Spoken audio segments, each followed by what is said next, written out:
ruang booth PTS. Okey, bersama kita pada hari ini Dr. Robiah Hamzah dan Tuan Baharudin Bekri. Okey, hari ini kita akan buat majlis secara santai sahaja. Kita akan bincangkan buku Padanya Ada Bahagia. Okey, tagline dia bahagia mendidik, mendidik bahagia. Buku ini adalah motivasi keibu-bapaan. Okey, jadi saya tak mau bercakap banyak. Kita akan serahkan kepada doktor. Mungkin doktor boleh terangkan mengapa bahagia mendidik, mendidik bahagia ini sebagai tagline buku Padanya Ada Bahagia. Okay, terima kasih banyak Puan Syikin.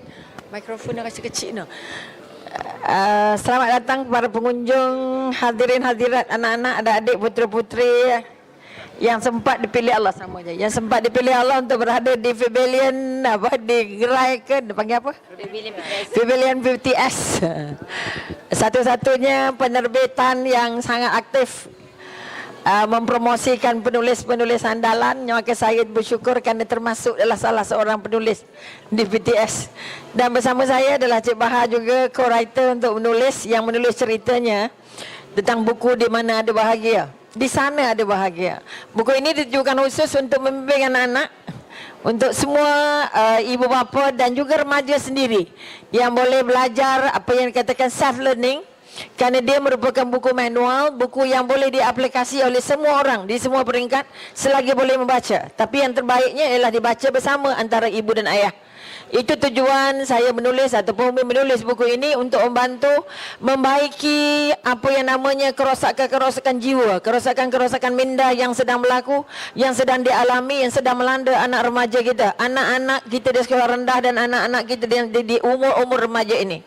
Sebab itu kita selitkan buku ini dengan cerita supaya dia menjadi sebahagian daripada bahan-bahan yang untuk membuat relaksasi untuk anak terus boleh membaca.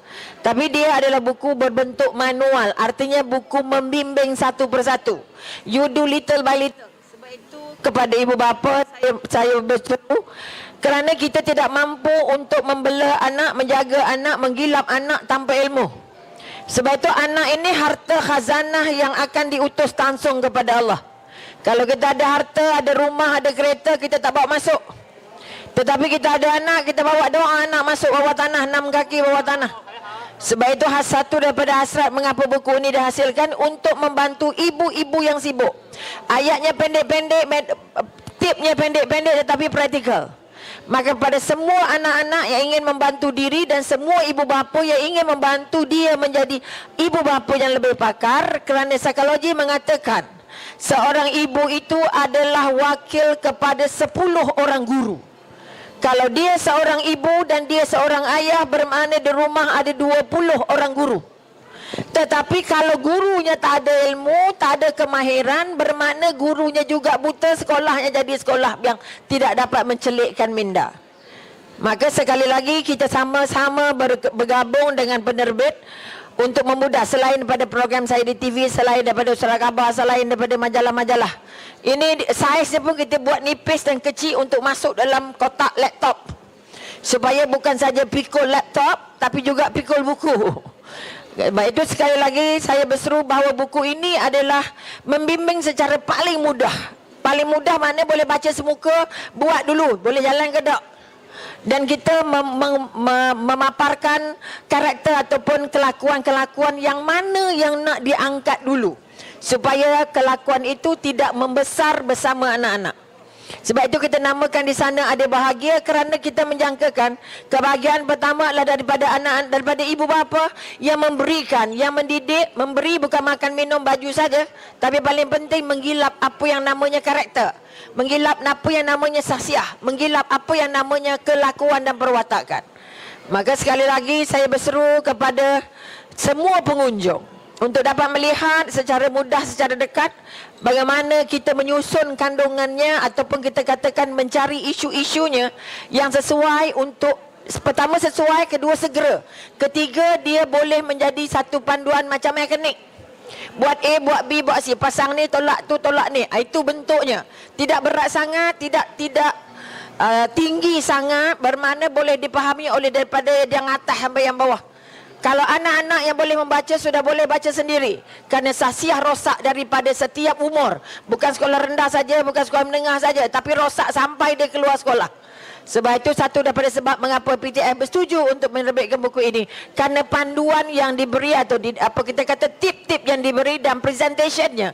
Persembahan buku ini sangat ringan untuk diangkat di mana saja. Sambil minum, sambil makan, sambil dalam kereta, sambil tepi pantai, sambil berkelah dan sebagainya.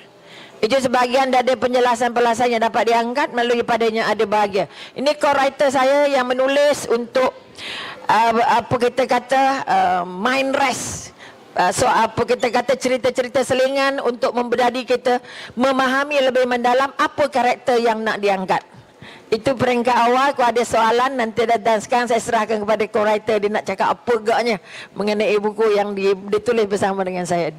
Menulis cerita. Setiap bab dalam buku ni dimulakan dengan cerita. Seperti mana kita tahu, cerita boleh merangsang minda anak-anak supaya mereka boleh lebih ingat. Tuan Bahar, mungkin Tuan Bahar boleh ceritakan peranan cerita untuk kepada kanak-kanak supaya kita hendak menanamkan sikap-sikap yang positif tapi melalui cerita.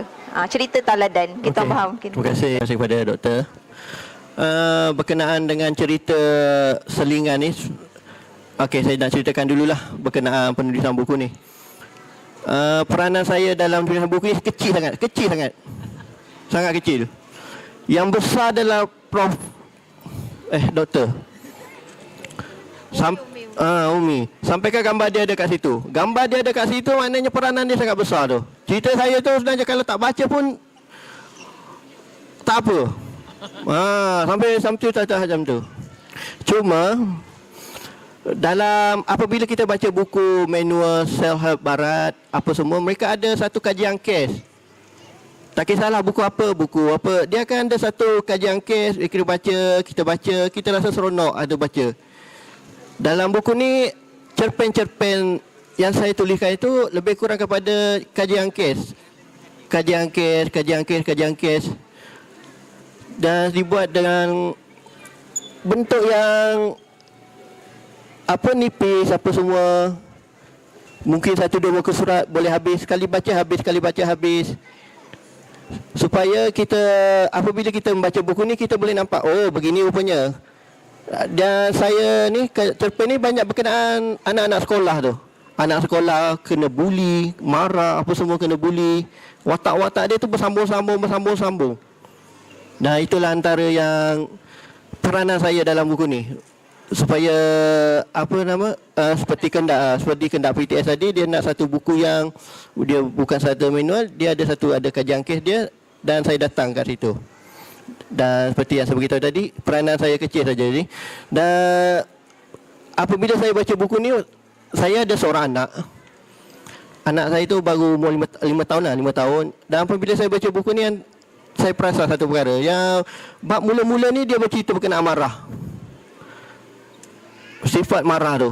Marah tu bukan saya suka bergaduh tu. Bergaduh tu bukan maknanya anak tu bergaduh dengan dengan rakan-rakan sahaja apa semua, tapi mengapa mereka bergaduh tu? Anak-anak bergaduh ni dia sebab mereka ni suci sebenarnya. Mereka lihat persekitaran mereka. Dan contoh yang paling dekat apabila mereka ayah dia, mak dia kalau bergaduh apa semua. Jadi dia memberi bekas kat saya lah. Kalau ada apa-apa pun janganlah bergaduh depan anak ke apa semua. Bergaduh apa semua. Sebab selalu kita tengok macam masa muka nanti anak-anak akan tiru. Anak-anak akan tiru, dibawanya ke Dadika, dibawanya pergi sekolah rendah. Satu lagi, itu satu mereka akan tiru. Satu lagi mereka kesan dia tu. Kesan dia sama ada mereka akan jadi pembuli juga nanti. Semua hidup. Doktor kata semua hidup. Kesan dia berangkai-rangkai. Buku ni satu yang saya suka baca. Pesan dia berangkai-rangkai. Maknanya kalau buat ni akan terjadi. Buat ini akan terjadi. Dia tak ada 1, 2, 3. Tapi kalau buat yang tengah-tengah, akan terjadi juga yang nombor 1 tu. Jadi maknanya buku ni kita boleh baca kat mana-mana bahagian mula-mula dulu. Baca kat sini. Masa kita boleh tebuk. Sebab dia berangkai-rangkai. Kalau bergaduh, dia akan jadi marah, dia akan jadi pemalas apa semua, degil. Berangkai-rangkai. Dan itu yang saya seronok dengan buku ni, insyaAllah. Belakang buku ni, kesempatan mendidik ini berlaku sekali sahaja dalam diri anak-anak. Mungkin doktor boleh terangkan apa maksudnya berlaku sekali sahaja. Apa kita katakan mendidik anak berlaku sekali saja, sebab anak tu kecil sekali, remaja dia sekali, kemudian dia dewasa. Dia tak ada kalau dia dah remaja turun balik kanak-kanak, tak ada. Sebab itu kita kata jadi ibu bapa, kalau ada kata, kalau co-writer saya kata dia ada anak umur 5 tahun. 5 tahun tu sekali je.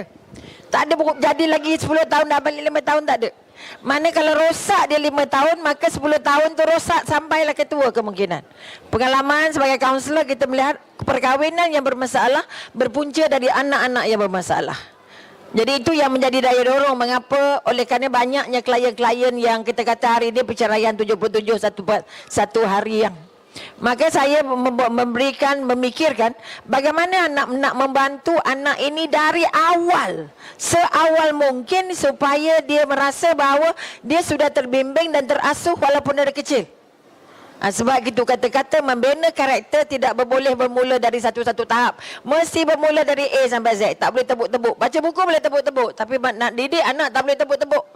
Hari ini didik bajunya saja, besok didik makannya saja, tak boleh. Kerana anak itu lahir sekaligus dan dia membesar sekaligus. Sebab itu mendapat bimbingan dan tip panduan yang tepat dan sesuai. Apa yang kita kata sesuai maknanya praktikal itu akan membantu mak ayah tu jadi orang yang paling disegani oleh anak-anak. Menjadikan mak ayah tu guru yang menjadi reference kepada anak-anak. Jangan kata mak tahu apa, ayah tahu apa, biar je saya buat apa. Anak akan menyesal. Jadi kita kata mendidik hanya sekali kerana kita pun tua, muda sekali je. Muda sekali nak didik. Esok kita, macam Umi dah tak ada dah anak mudanya. Ada anak kecilnya. Dah habis, dah selesai semua. Tinggal lagi cucu. Masih lagi bersemangat kerana cucu masih ada yang masih sekolah. Maka sekali lagi buku di padanya ada bahagia. Merupakan sebahagian daripada notebook yang harus dibawa sama dengan anda punya notebook dalam komputer tu. Kerana ini adalah sebahagian daripada proses mendidik beransur-ansur. Bukan mendidik sekaligus, tak. Bukan baca novel sekali jalan, tak. Dia akan boleh dia kena makan sikit-sikit. Kena makan sikit-sikit, kita buat sikit-sikit supaya dia dapat menjadi sebahagian daripada perbuatan. Bukan hanya untuk pengetahuan, tapi mak ayah bila baca dia kena buat, dia minta anak buat dan mesti ada berlaku amalinya. Sebab itu kita kata kalau orang itu orang Islam, maka dia mesti beriman. Orang beriman tu hasilnya apa? Orang beriman itu buat kerjanya yang elok-elok saja. Maka macam mana kita nak bentuk anak itu jadi elok kalau kita tak basuh dia dari awal? Ini maksudnya mengapa kita kata mendidik, kesempatan mendidik hanya sekali dalam seumur hidup. InsyaAllah menjawab soalan Cik Syikin. Okey, mungkin Tuan Bahar. Okey, jika kalau kita lihat ya Tuan Bahar, cerita kanak-kanak atau novel kanak-kanak kita dah banyak di pasaran. Okey, dan semuanya kita nak tunjulkan motivasi ataupun nilai-nilai mulia yang baik. Okey, mungkin apa kelainan? Mungkin yang ini kita tak dengan novel lah, dia cerpen-cerpen pendek saja. Okey, mungkin apa kelainan yang diselitkan dalam cerpen ni berbanding daripada mungkin novel yang terpaksa baca tebal ke apa semua? Okay, terima kasih. Seperti pertama sekali adalah penulis asal dia ni, penulis yang banyak menulis adalah Umi sendiri. Itulah dia. Sebab dia bertulis melalui pengalaman dia apa semua, dan saya cuma menjadikan cerita sebagai inspirasi. Cerita-cerita dalam novel ini, cerpen-cerpen dia tu inspirasi daripada pengalaman, daripada ilmu orang yang memang dah bergelumang dengan semua ni, dengan apa namanya, pendidikan semua ni, dengan anak-anak. Jadi itulah inspirasi daripada kisah tu. Cuma saya tambah sikit-sikit lah. Tambah sikit-sikit. Dan cerpen ni dia banyak kekurangan juga lah. Banyak kekurangan. Baca manual tu memang sedap. Tak ada, insyaAllah kita semua boleh faham. Dan itulah dia, daripada inspirasi, daripada kisah-kisah benar, kisah-kisah daripada manual, daripada pengalaman tu. Sebab manual tu daripada pengalaman, daripada bukan setakat main agak-agak. Antara ilmu yang susah ni main agak-agak lah. Agak-agak, oh budak ni macam ni lah kot. Tak. Memang ada ilmu dia, memang dah berpuluh tahun berpengalaman semua tu. Itulah kelebihan dia, daripada inspirasi tu. Okey, insyaAllah. Terima kasih. Tanya sikit. Selalunya ya, kalau rumah bersepah, disepahkan oleh anak-anak lah. Katanya anak-anak tu kreatif. Mungkin betul ke? Okey. Kalau anak-anak buat sepah-sepah, tandanya kreatif. Pertama, anak tak ada tempat nak simpan mungkin. Sebab itu dia masih melihat dari mana puncanya. Kalau kata dia sepah-sepah dengan mainan, adakah kita sediakan tempat menyimpannya? Itu yang pertama. Sebab itu kita kata sepah-sepah menggambarkan sistem. Kalau anak sepah-sepah bermakna dia ada sistem. Sistemnya macam mana? Kalau main mesti sepah-sepah. Tapi lepas main sistemnya apa? Mesti boleh susun mula. Maka kita katakan anak kreatif ialah anak yang tak ada duduk diam, mesti ada kerja dia buat. Sampai duduk, sampai baring, sampai berjalan, artinya sekali lagi, mengapa buku ini dibina? Kerana kita hendak anak itu terus aktif tapi tidak dipotong-potong. Jangan buat itu, jangan ke sana, jangan. Jadi akhirnya mak jadi tukang penguat kuasa. Jadi soalannya kita kata bagaimana agaknya nak mengasuh anak yang main sepah-sepah tetapi dia main dengan bahagia tapi mak tak menderita. Sebab itu kita kata dalam tajuknya katalah mengacau. Macam mana mengacau anak yang mengacau adiknya, mengacau maknya, mengacau semua-semua ini akan menjadikan dia jadi agresif sebab kena marah, dah pergi sana, pergi sana, pergi sana. Artinya dia kena marah sepanjang masa.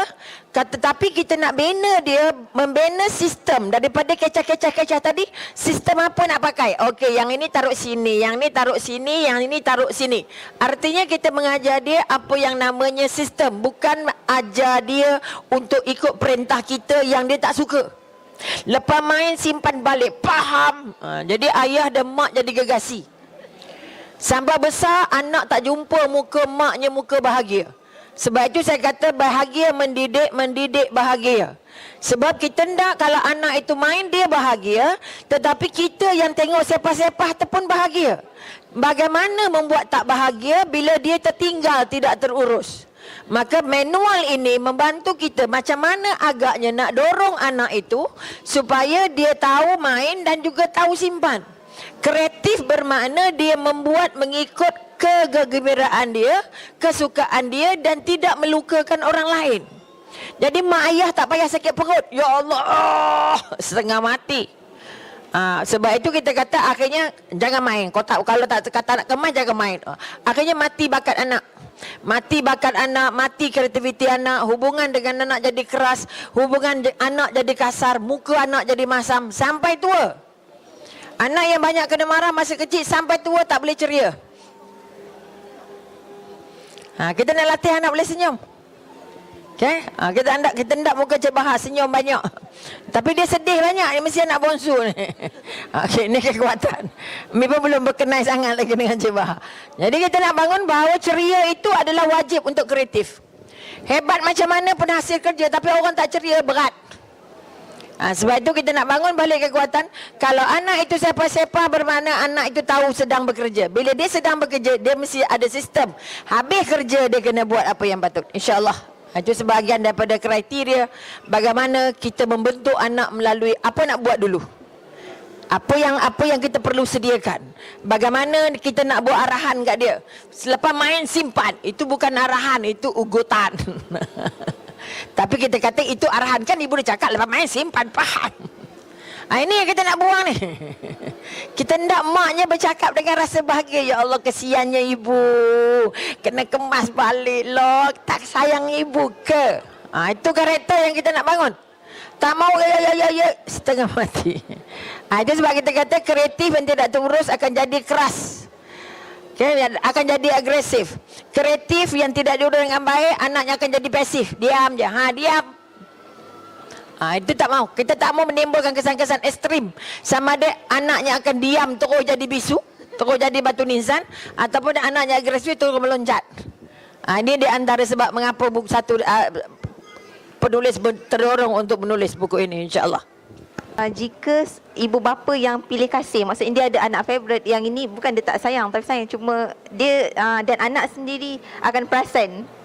Macam mana boleh timbul? Ada karakter anak pilih kasih.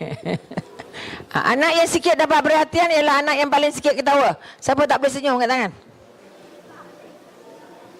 Sepanjang pergi pesta buku ni muka dia macam muka buku juga. Itu tandanya apa kita kata? Anak yang pernah jadi mangsa pilih kasih. Mangsa yang kita kata dapat perhatian sikit, adik dapat banyak, dia dapat sikit. Biasanya akak nombor 1 paling menderita. Sebab itu akak nombor 1 kebanyakannya abang nombor 1, kakak nombor 1 biasanya garang. Merentah je kerjanya. Kerana anak nombor 1 ialah yang paling memulakan jealousy. Sebab bila dia ada adik, dia mula. Sebab mak dah beri tumpuan kepada adik, maka ayah yang pertama tertinggal. Sebab itu anak paling nakal juga anak nombor 1, anak paling melawan anak nombor 1. Sebab itu kita hati-hati kalau anak kita nombor 1 tak betul asuhnya. Sebab itu kita mesti mendidik dengan bahagia. Mendidik bahagia untuk dia dapat sistem, dapat peraturan, dapat adab, dapat karakter. Tapi kalau kita kata kita je tak bahagia mendidik, sebab itu teksnya mendidik bahagia, mendidik. Mak ayah hari ini sangat menderita mendidik. Sebab itu seminar Bring Your Heart Home tu akan jadi satu daripada agenda. Kebanyakan kita kata apa? Anak pilih kasih kerana apa? Anak ni baik, tak banyak ragam. Anak ni meragam, pecah syahwan, pecah segala benda. Maka kita banyak kena marah. Anak yang tak kena marah tu merasa dia paling selamat. Padahal dia juga rugi. Sebab dia tidak berkongsi perasaan dengan kakak atau adiknya. Sebab itu saya mohon pada mak-mak ayah, pilih kasih akan membuat anak akan berpisah dari segi dalam. Duduk di dalam rumahnya dekat-dekat, tapi hatinya lain-lain. Jadi mereka susah berbincang, akhirnya masing-masing buat hal masing-masing. Ini yang kadang-kadang mak ayah kata, kenapa lah kita tak naklah pergi rumah Alung. Alung tu begini. Sebenarnya bermula dari kecil. Rasa tak gembira dengan Alung dari kecil sampai sekarang. Dia akan kekal abadi kalau tidak dibantu secara cepat, insya-Allah. Okey, baik Doktor, kepasan yang padat. Okey, mungkin Tuan Bahar sebagai seorang bapa, kita tanya, selalu kita bukan kata lambatkanlah, letakkan tanggungjawab mendidik ni banyaknya kepada ibu. Mungkin ibu lebih kepada sifat lembut dan sebagainya. Mungkin Tuan Bahar boleh kupas sikit kepentingan seorang bapa juga dalam mendidik anak-anak ni.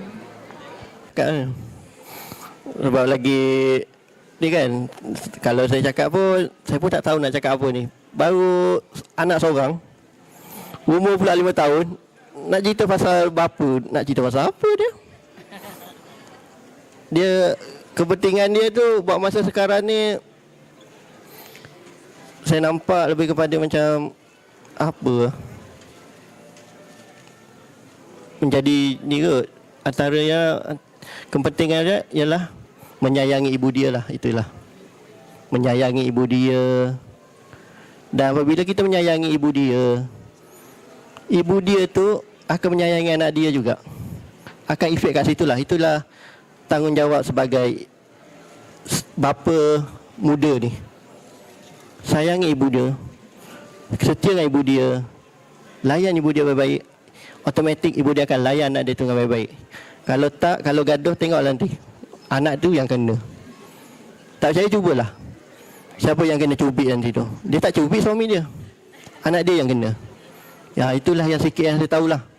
Yang nak lebih-lebih ni. Okay, Cikin, tanya ni Umi banyak. Saya suka dengar cerita banyak ilmu. Kita tanya Umi sama. Selalunya orang akan cakap, jika ibu berlembut, ayah kena garang. Dia kena salah seorang. Dia tak boleh dua-dua lembut ataupun dua-dua garang. Boleh diguna pakai doktor teori ni? Ya garang, mak lembut. Susah juga ceritanya. Kalau boleh dua-dua lembut, tak ada yang garang dah. Kalau mendidik bahagia, bahagia mendidik, mak tak garang, ayah pun tak garang. Garang tak payah, tegas. Ada orang beza antara garang dengan tegas. Kalau nak tegas mesti garang, salah. Sebab itu kita kata akhirnya anak tak kenal lembut. Tanyalah semua anak remaja yang ada di sekitar ini. Nak lembut susah. Nak garang anytime. Tapi nak suruh lembut, loh, macam mana gaya ni, kita tak kerti lah cakap lembut ni. Ada jadi mak lembut lah pula. Salah. Jadi kita kata kalau boleh kita nak bangunkan generasi muda, young father ni, orang muda. Lembut tapi berpendirian, lembut tapi ada ilmu, lembut tapi ada prinsip, lembut tapi ada kemahiran, lembut tahu apa nak buat. Kalau keras tak tahu apa, nampak ni. Tak guna juga. Artinya sekali lagi, kalau boleh kita tidak lagi mahu mewariskan generasi keras. Generasi sama ada mak garang atau ayah garang tak. Kalau boleh mak saya mohon semua mak. Bakal-bakal mak ni. Jangan berniat dalam kepala nak garang dengan anak. Tidak, muka tak cantik, bubur lah sekeru, tak mau cantik punya. Sebab muka garang itu membuatkan muka maknya keras, suaranya keras, tindakannya keras. Sebab tu Cik Bahar kata kena layan mak dia. Sebab kalau mak dia keras, anak dia jadi bola baling. Ini kekuatan yang nak dibangun. Sebab tu sekali lagi kita nak bangun balik kekuatan. Kalau boleh tak ada lagi melahirkan mak yang garang, ayah yang garang. Tak mau. Kita nak membangunkan mak berilmu, ayah berilmu, mak ada kemahiran, ayah ada kemahiran.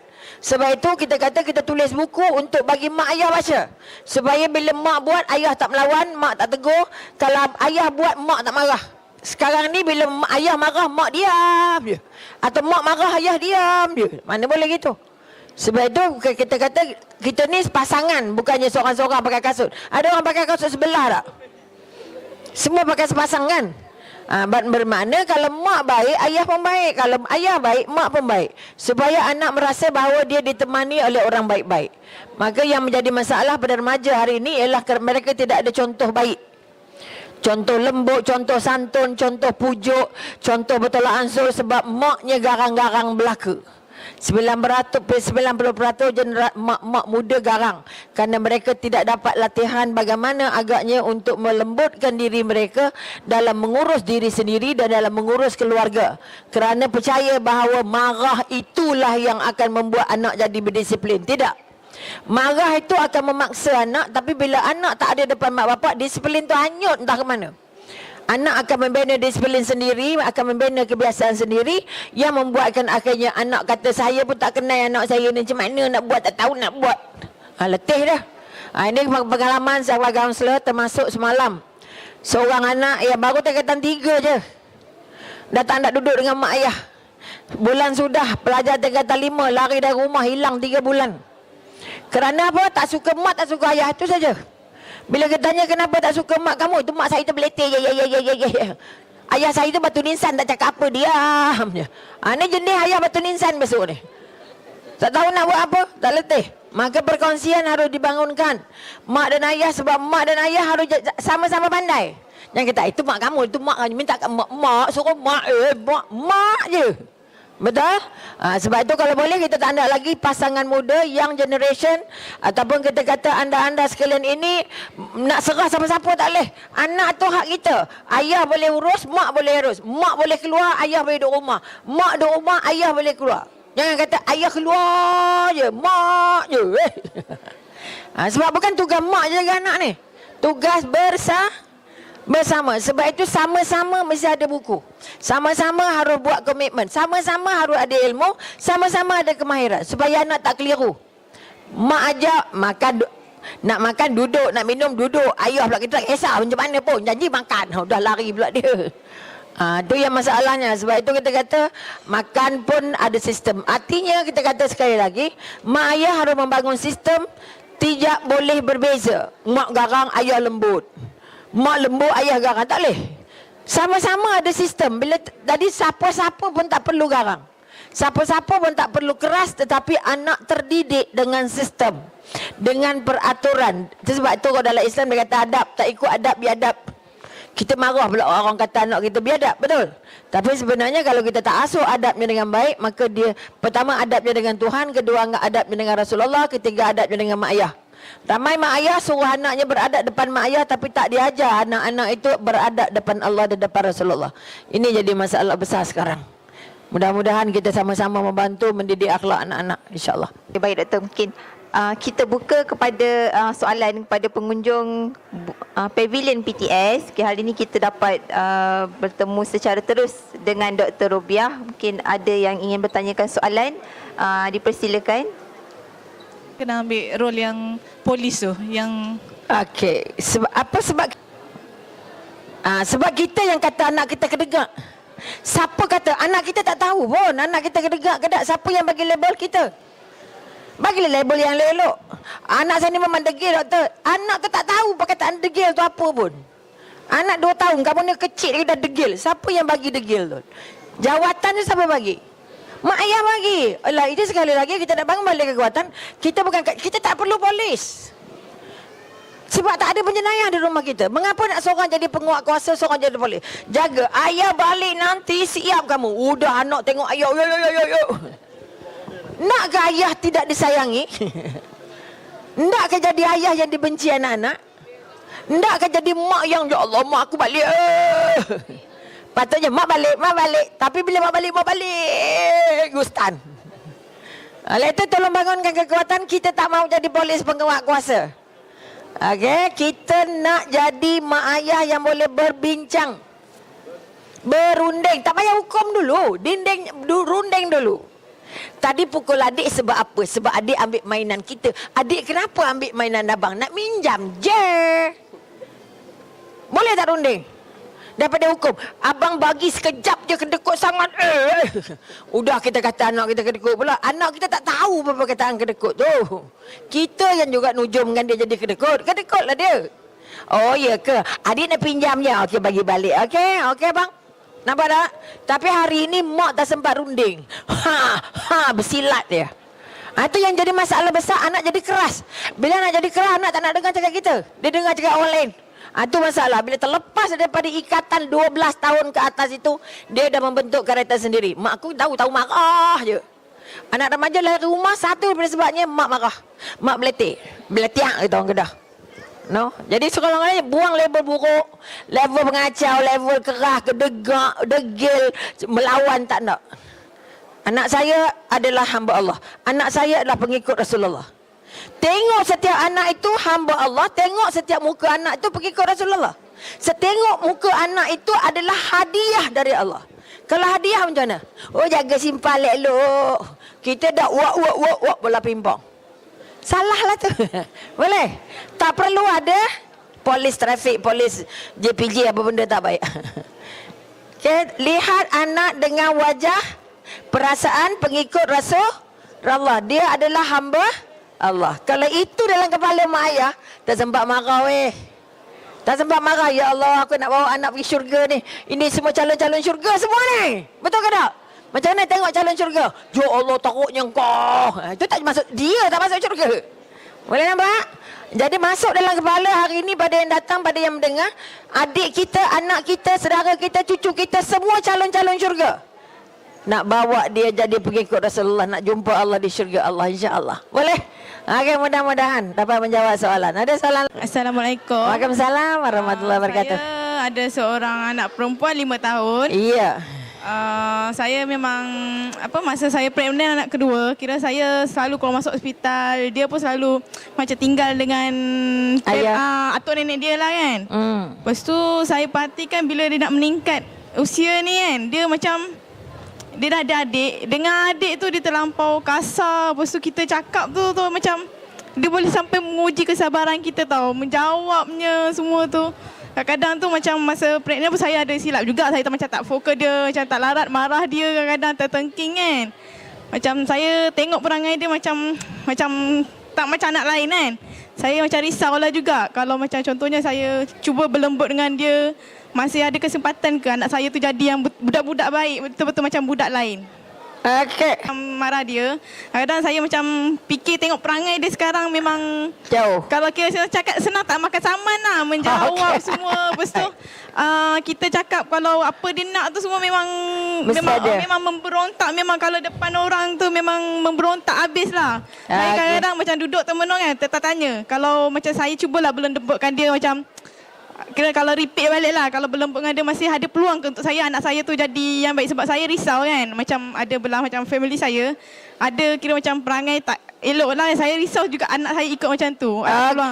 Ada peluang untuk saya ke dapat, maksudnya didik anak saya balik jadi yang betul.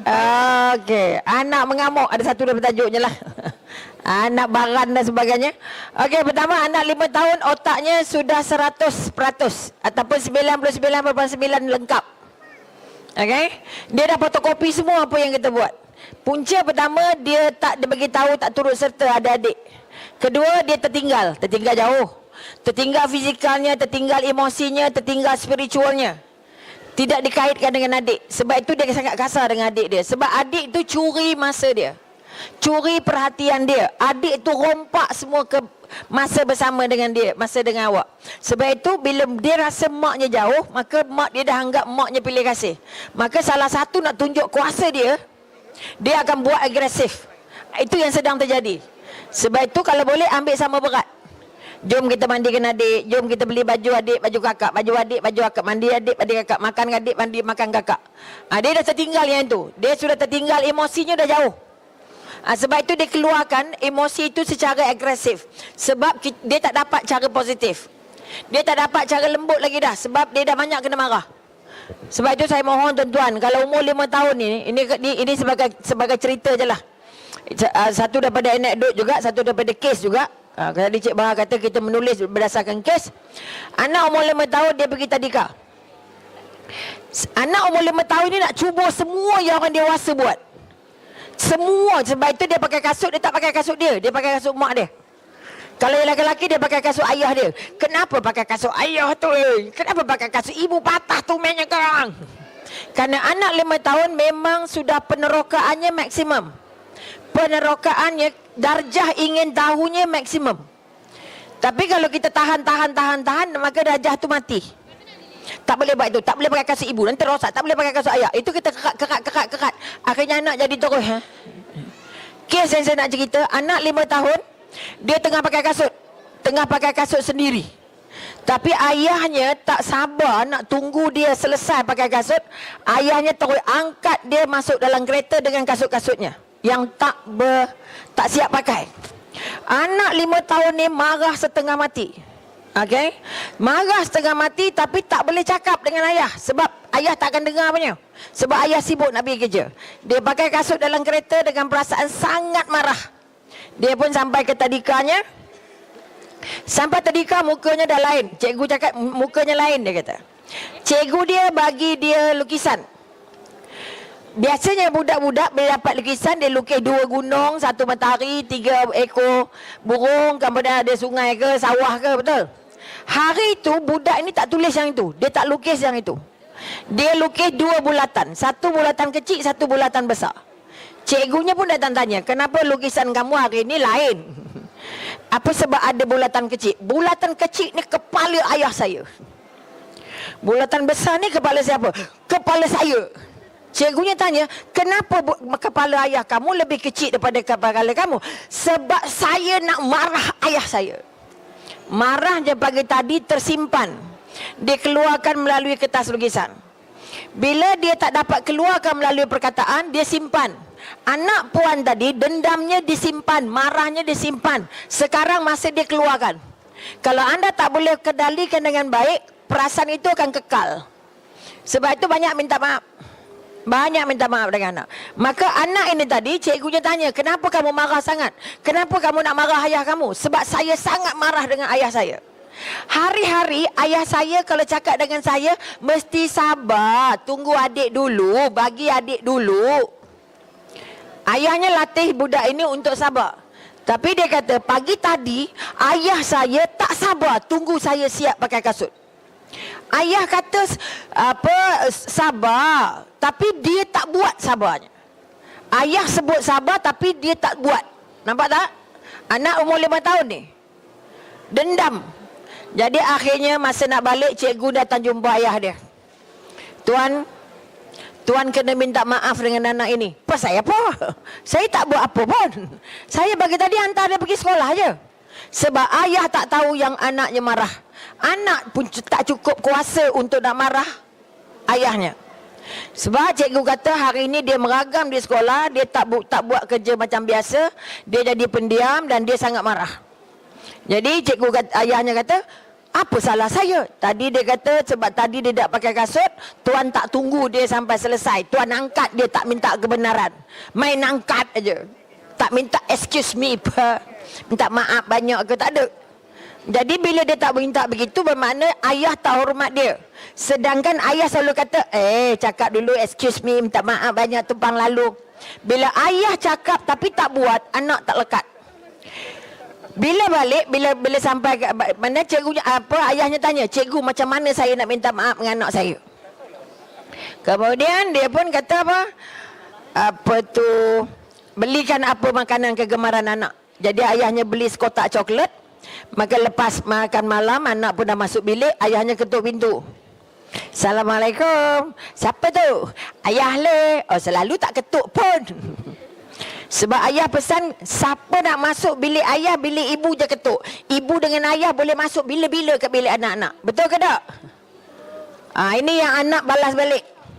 Selalu nak masuk tak ketuk pun. Kata boleh masuk mana-mana, bila-bila je. Anaknya pulang balik apa yang dia ajak. Kemudian, ada apa ayah? Masuklah.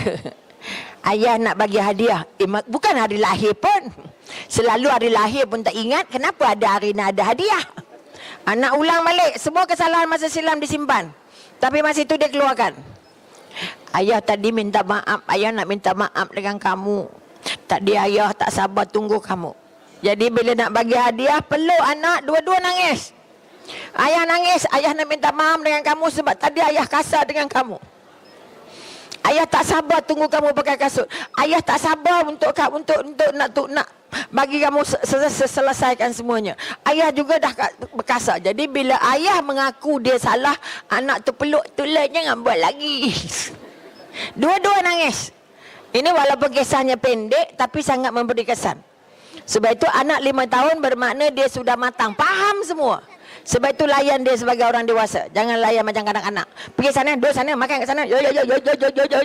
Arahan kena lembut. Jom. Jom mandi, jom. Okey? Kalau tidak anak itu akan keras. Dan dia cakap adiknya akan jadi mangsa.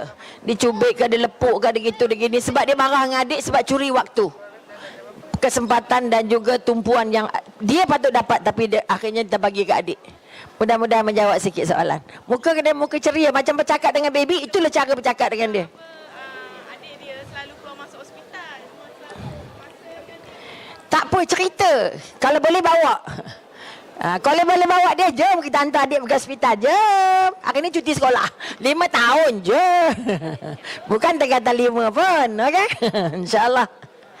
Bagi dia nampak apa terjadi pada adik supaya dia sayang. Adik ni sakit, adik dia tak sihat, adik nak kena makan ubat, adik nak kena injection sian. Kan sayang tak adik? Bagi dia pipi sikit. Okey. Itu kena buat banyak. Kalau tidak dia kasih awal dengan adik dia. Dia nak wrestling je dengan adik dia nanti. Okey, insyaAllah. Okey dia. Baik, kita ada satu lagi soalan ni. Saya Aisyah, berusia 25 tahun. Soalan saya, bila kita tengok remaja hari ni, ada yang elok, ada yang kurang sikit lah.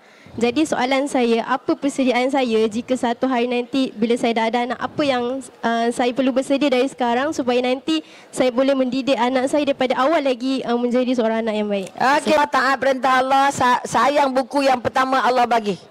Ayat-ayat cinta Allah akan membuat kita jadi kuat.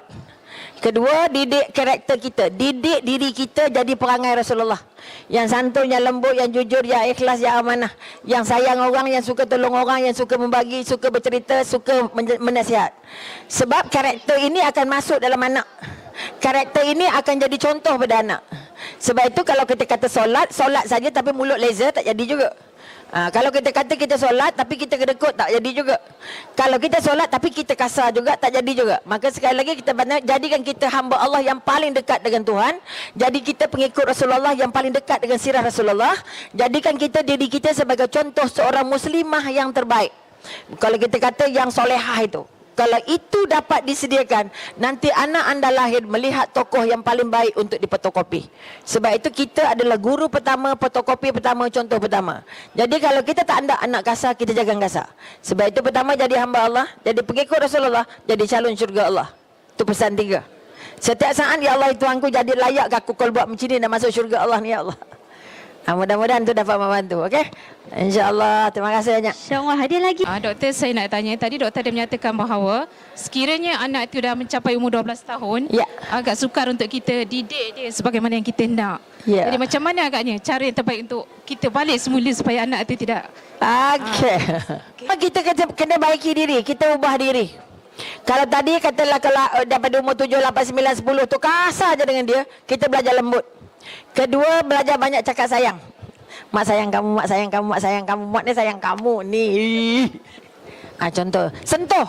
Sebab anak remaja dia sangat senang disentuh. Tepuk macam ni pun, okay, I know you are good son. Okay. Itu yang amali hari-hari. Peluk 2 kali sehari. I love you, I love you, I love you. Okay, peluk macam dah saya peluk Puan Syikin. Yes. I love you, I love you. Setiap kali peluk cakap I love you. 2 kali sehari. Dia akan runtuh. Semak dan remaja dia kau sebut cinta-cinta ni. Okay, lepas tu layan dia macam bercinta dengan dia. Kalau orang bercinta macam mana? Hai, Assalamualaikum. How are you? Jom makan, jom. Okay. Saya ada anak tingkatan 1 lari dari rumah. Okay, lari dari rumah apa sebabnya? Mak saya kalau cakap dengan adik lembut je, cakap dengan saya kasar je. Ajak makan, Angah, makan Angah. Kau ajak adik tu, adik jom makan, jom. Perbezaan layanan. Oleh sebab itu kita balik latih diri untuk jadi contoh terbaik untuk anak-anak. Apa kita nak pada anak, ada pada kita. Nak anak jujur, ada jujur pada kita. Nak anak bertanggungjawab, ada tanggungjawab pada kita. Nak anak mesra, kita ada mesranya. Sebab kita pembekal, we are the supplier. Okay, sebab itu anak 12 tahun, biasanya anak yang masih tak keras sangat. Tak keras, boleh berubah. Okay? Boleh diubah dengan syarat kita ubah diri. Pertama, kita nak jujurkan diri kita. Ya Allah, anak aku ni salun syurga. Ya Allah, mak nak hantar kamu pergi syurga. Ya Allah, mak nak jadi kamu layak masuk syurga. Ya Allah, syurga dunia, syurga akhirat. Mak nak kamu jadi pengikut Rasulullah yang paling hebat. Bacakan sirah Rasulullah. Dan doa itu paling besar. Doa mak mesti sampai mengalir air mata. Ya Allah, itu Engkau hadiahkan aku anak yang hebat ini. Ya Allah, bantu aku ya Allah untuk mengurusnya. Ya Allah, berikan dia kelembutan. Ya Allah, apa zikir kita? Ya Allah, ya Latif, ya Allah, ya Latif, ya Allah, ya Latif. Bila masak, ya Allah, itu Engkau jadikan makanan ini untuk anakku lembut hatinya, untuk boleh baca buku, untuk boleh beribadah, untuk boleh solat. Mesti nangis. Kalau tak nangis, tak jujur. Belum lagi tulus dengan Allah. Sebab itu ibu yang hebat itu banyak mengalirkan air mata. Tanyalah semua ibu misali di Malaysia ini yang anak 17, 16, 15 tidak ada bekal ijazah yang dia didik anaknya. Satu kes 17 anaknya, 16 masuk universiti. Tak ada modal lain, orang miskin, orang susah.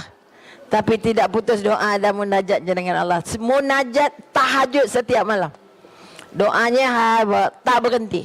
Sebab itu anaknya hebat. Tapi dia jadi mak yang hebat dulu. Okey, boleh? Okey, syukur alhamdulillah, mudah-mudahan membantu. Kita ada lagi satu. Abdul Syara, Rahman. Saya bekerja dan sangat busy. Suami saya pun kami berdua bekerja. Ya. So anak-anak kadang-kadang saya hantar ke taska. Dari kecil umur dia 2 bulan. Saya ada 2 anak. Sejak daripada 2 bulan saya hantar dia. Yang second pun sejak 2 bulan juga. So sekarang ni diorang ni kerap masuk hospital lah, sakit semua. Okey, soalan saya ingin melepaskan jawatan saya bekerja. Adakah betul tindakan saya ni melepaskan jawatan dan saya jadi suri rumah sepenuh masa untuk jaga mereka? Yang terbaik kerana anda harta satu dunia tapi anak tak jadi orang, itu kerugian paling besar. Harta tinggal semua. Sebab tu saya anak pertama saya dulu pun begitu.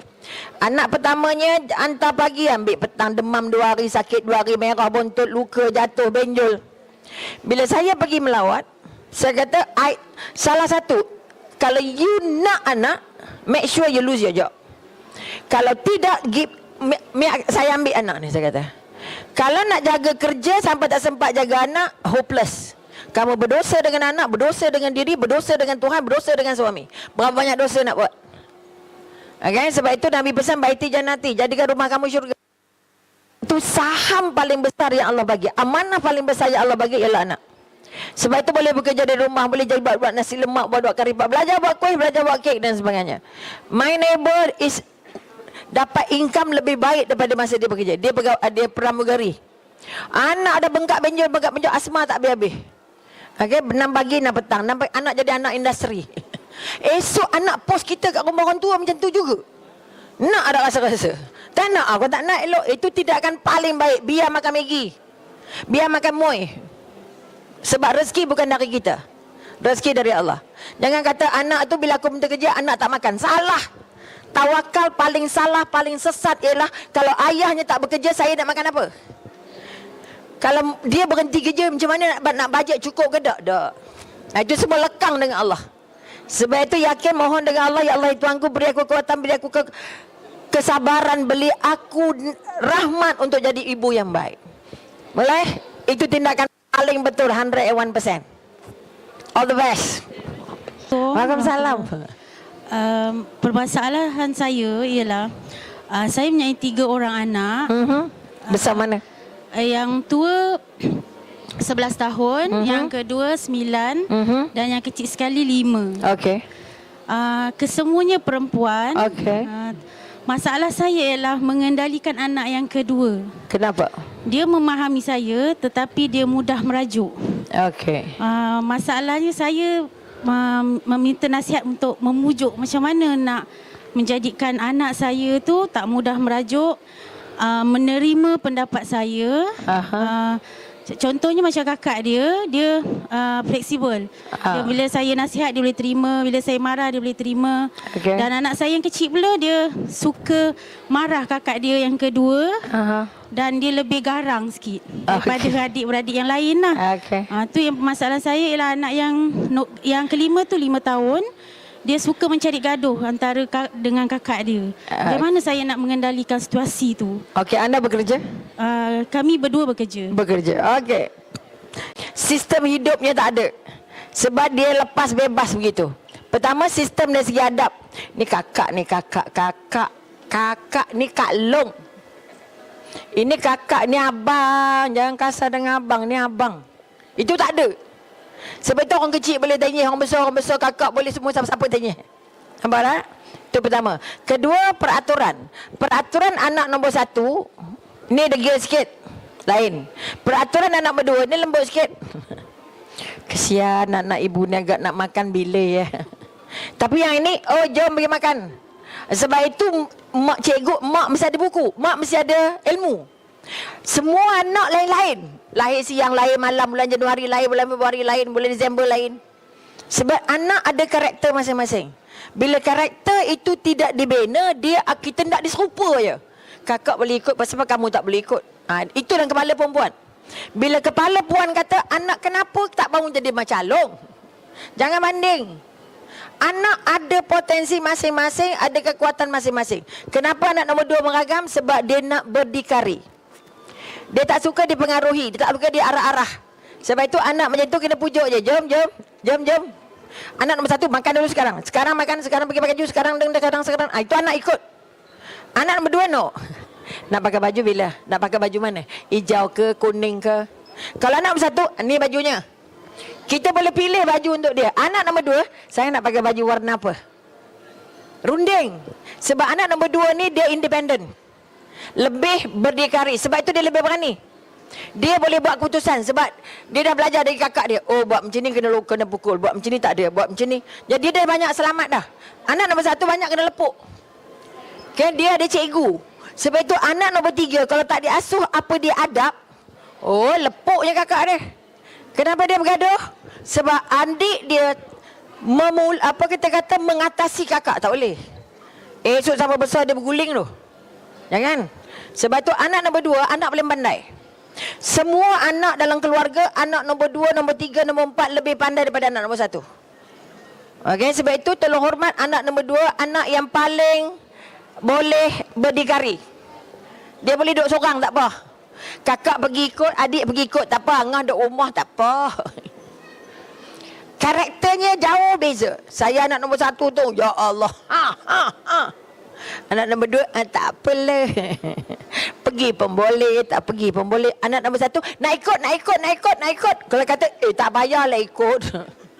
Wah, nyanyi kan. Tapi anak nombor 2, okey lah mak, tak payah ikut. Tak apalah, akaknya duduk rumah.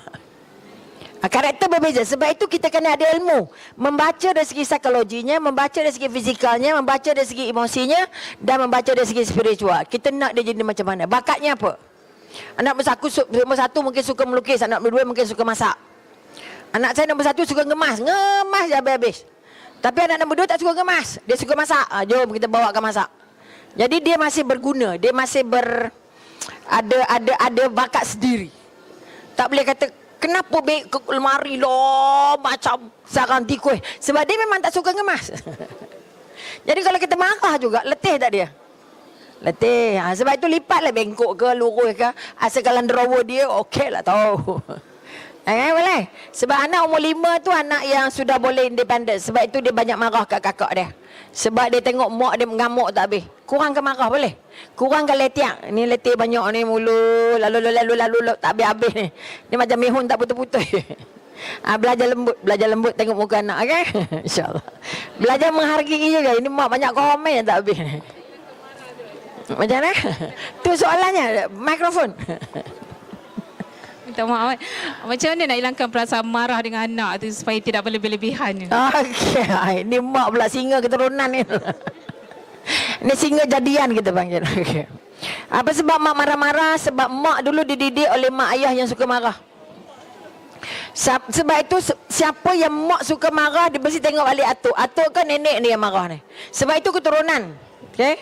Kalau tidak diasuh, tak ada buang, maknya akan jadi tukang marah sampai mati. Sebab itu masa orang tua tu anak tinggal kat rumah orang tua. Sebab maknya ya. Okey, itu yang pertama. Kedua, marah ini tenaga.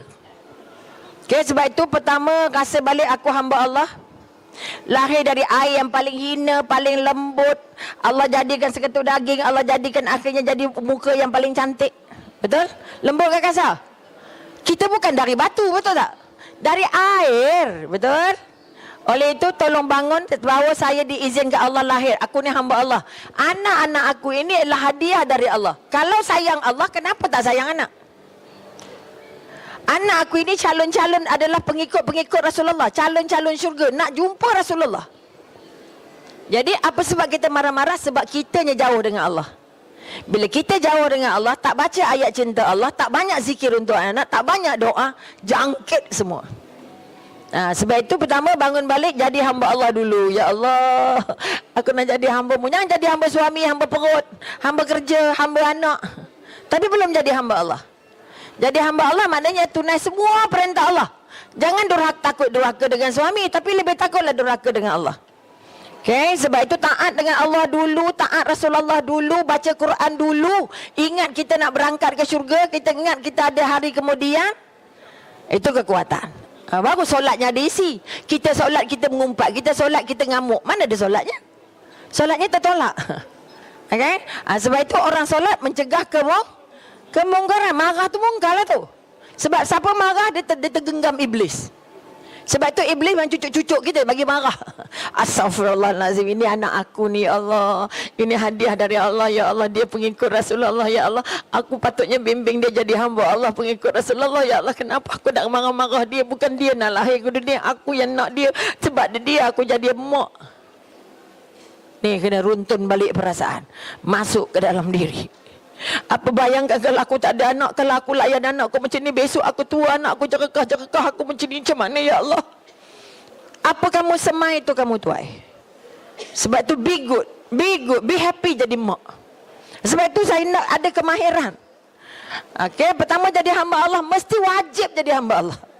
Ya Allah, kau jadikan aku layak dapat jadi isteri. Ya Allah, kau bagi aku izin mengandung. Ya Allah, kau izinkan aku bersalin. Ya Allah, anak ni sempurna. Ya Allah. Jika ini dapat diangkat, insya-Allah anda jadi orang paling bahagia. Boleh? Okey, insya-Allah. Jangan marah lagi. Marah merugikan, membodohkan, menyakitkan.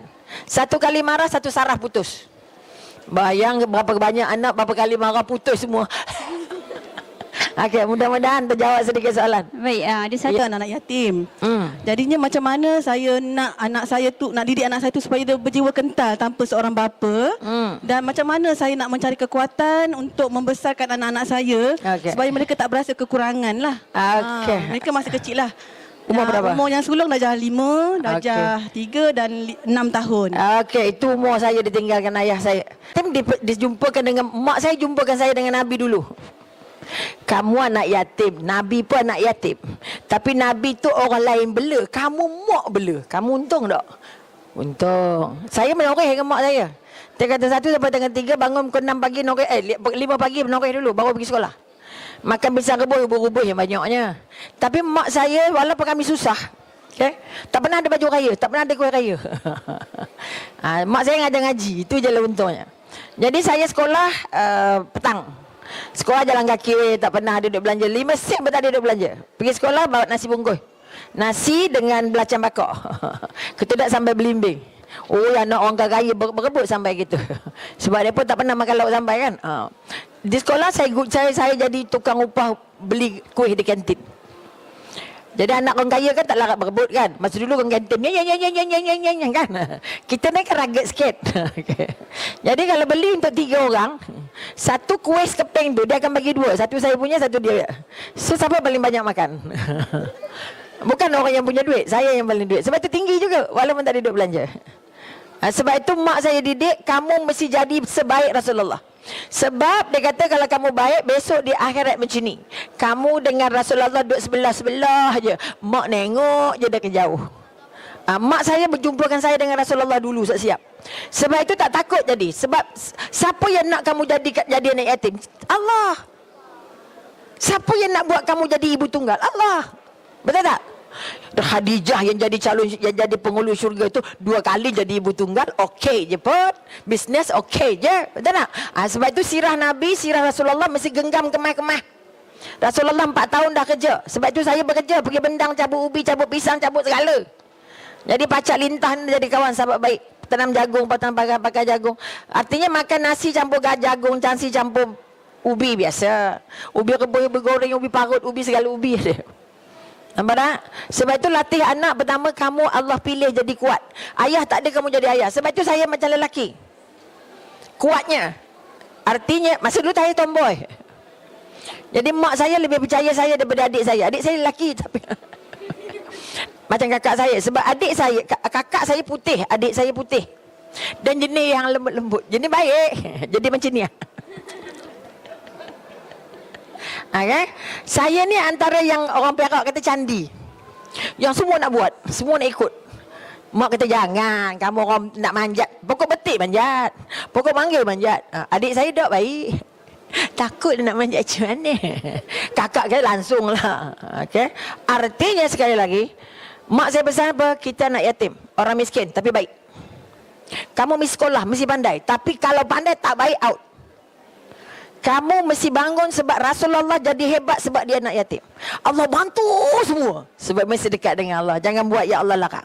Kamu mesti jadi baik. Pesan mak saya jadi baik. Pandai macam mana tak laku kecuali baik. Sebab itu mak saya tak pernah sedih. Kamu ada ayah? Tak ada. Ayah saya sudah jadi menteri cacing. Oh, nak bagi kuat semangat ni. Saya tak pernah nangis bila kata, oh kesian anak yatim. Kan dulu kesian anak yatim pung sekupang. Letak kat lantai masjid. Ni banyak orang gosok kepala saya ni. Sebab anak yatim kesian. Pung. Bukan letak kat tangan kita pun, baling kat lantai. Punya buruk perangai orang dulu kan. Tapi kita bahagia. Sebab itu tak ada baju cantik, tak ada baju apa. Makan bungkul boleh, makan meja boleh. Sebab orang susah. Tapi mak saya pesan apa? Yang penting kamu jadi baik. Siapa rajin, siapa baik, Allah tolong banyak. Siapa malas, siapa tak ikut perintah Allah, Allah biar je.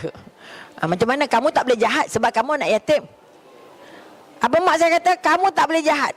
Sebab kalau kamu jahat, mak pukul kamu. Jadi mak berdosa. Nampak tak? Tapi kalau kamu jahat, mak biar, mak berdosa. Kesian mak kan? Udahlah jadi mak aja. Jadi kamu jadi baik. Okay. Nangis dia pesan kat saya macam tu. Kamu jadi baik.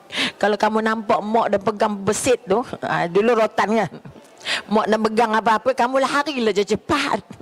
Bila nak mukulnya? Sebab mak saya nak saya jadi baik. Untuk jadi baik, orang miskin kena rajin. Sebab tu tak peduli buat kerja apa, aja halal. Jual telur ayam, jual pisang, berhutang tambah membas. Saya tak malu berhutang, beli apa. Tapi masa itu konduktor basnya baik.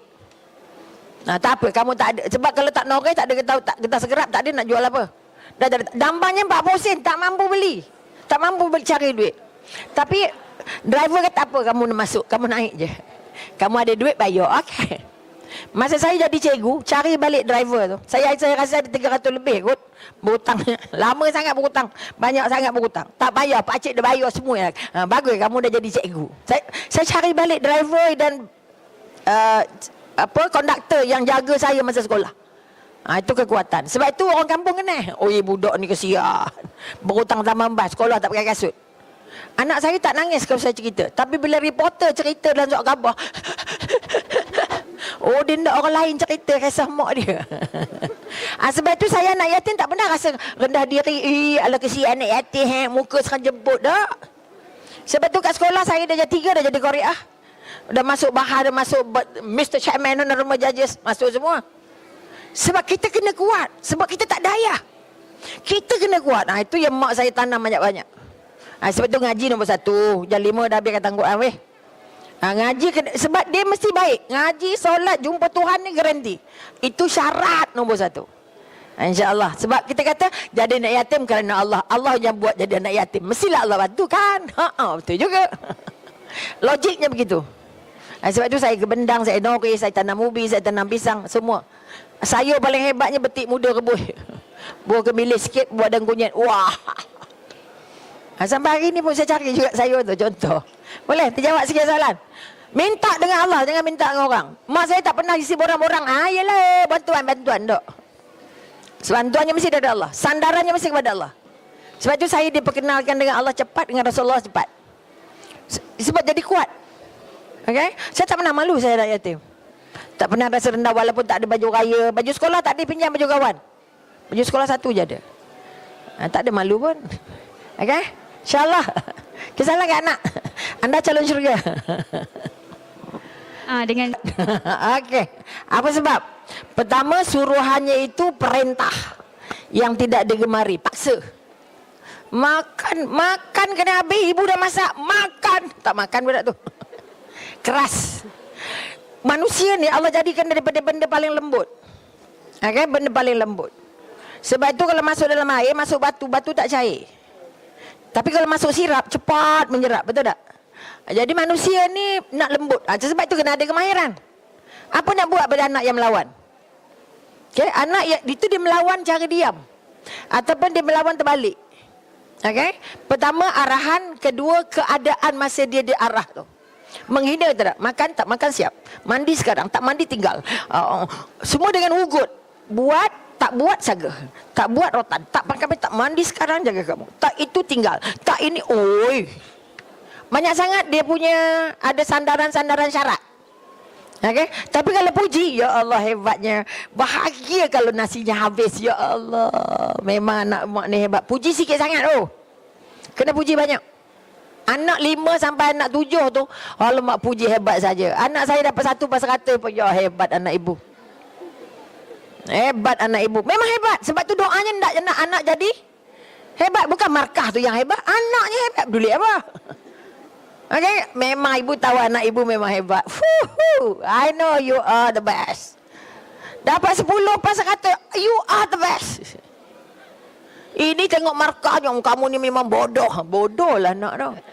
Sebab buku tu semua tinggal. Betul tak? Ada bawa buku sekolah lagi ni. Ada bawa report card lagi. Tak ada kan? So all gone already. So you are the person. Jangan fokus pada apa dia buat. Fokus pada dia. Ibu tahu anak ibu lawa. Ibu tahu anak ibu baik. Ibu tahu anak ibu rajin. Puji je dulu banyak. Okay? Jangan larang banyak.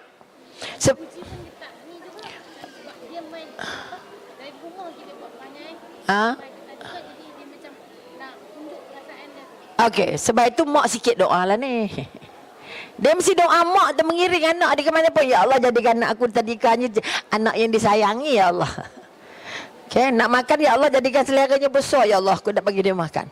Ya Allah, dia nak mandi, ya Allah, jangan banyak sangat buang air, ya Allah. Doanya jangan berhenti. Sebab doa itu mengalir ikut darah dia. Boleh tak? Sebab itu kalau kita kata anak tu bermasalah, kita sebenarnya yang berbalik bermasalah. Sebab kita label anak tu bermasalah. Anak tu baru melawan sikit je. Kamu ni degil sangat. Nampak tak? Kita cepat bagi dia gelaran. Bila bagi gelaran, dia lekat gelaran tu. Okay? Sebab itu kita banyak dalam kepala mak mesti bayang anaknya baik, anaknya baik, anaknya lembut, anaknya santun, anaknya baik, anak cakap elok, anak tak buat perangai buruk. Dalam kepala mak dia gambarkan.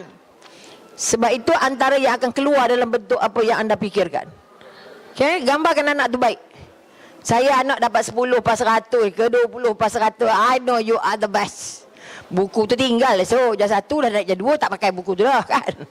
Nak pegang kamu ni bodoh sangat. 2/1 tu. Yang penting dia masuk sekolah kan. Kita dah nak habis sekolah je. Itu minimum lah sebab saya ada anak yang bermasalah, anak yang tak bermasalah. Anak yang dapat A semua pada, nombor 1 semua pada. Anak dapat nombor 39, 40 pada. Abang dapat nombor 39, bang. Tapi cikgu cakap bukan last, belakang abang ada 1 last. Syukur alhamdulillah anak ibu masih ada nombor. Masih ada nombor, artinya dia masih dalam sistem.